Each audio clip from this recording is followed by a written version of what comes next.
In today's video, I'm going to teach you how to add a contact form to your GoDaddy website. By the end, you'll have a clean, working form that sends messages straight to your inbox, plus a few tips to make it more effective for your visitors. Start by heading to your GoDaddy account and opening your dashboard.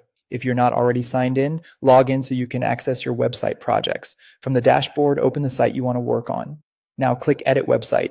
This opens the GoDaddy website builder, where you can make changes to your pages. Give it a second to load and make sure you're on the page where you want the form to appear, like your contact or home page.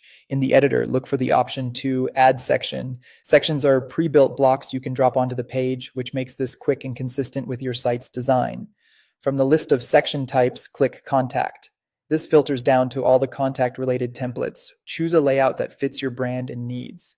Some layouts are simple with just name, email, and message, while others include a map, address, or additional details. Pick one that matches your style and the information you want to collect. You can change colors, images, and text later. Click Add to place the section on your page.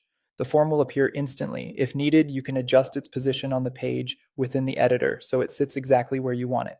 Next, set where messages should go. In the Send Message to field, enter the email address that should receive submissions. Make sure this is an inbox you or your team actually check, and verify there are no typos. Consider using a shared or role-based inbox to keep inquiries organized. Customize the form fields to fit your workflow. You can rename labels, mark key fields as required, and remove anything you don't need.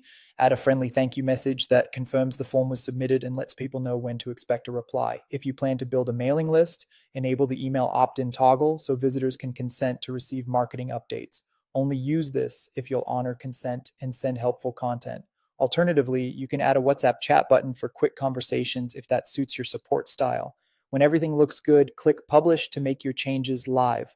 Visit your site, submit a quick test message, and confirm it lands in your inbox. That's it. Your GoDaddy contact form is up, working, and ready to capture inquiries.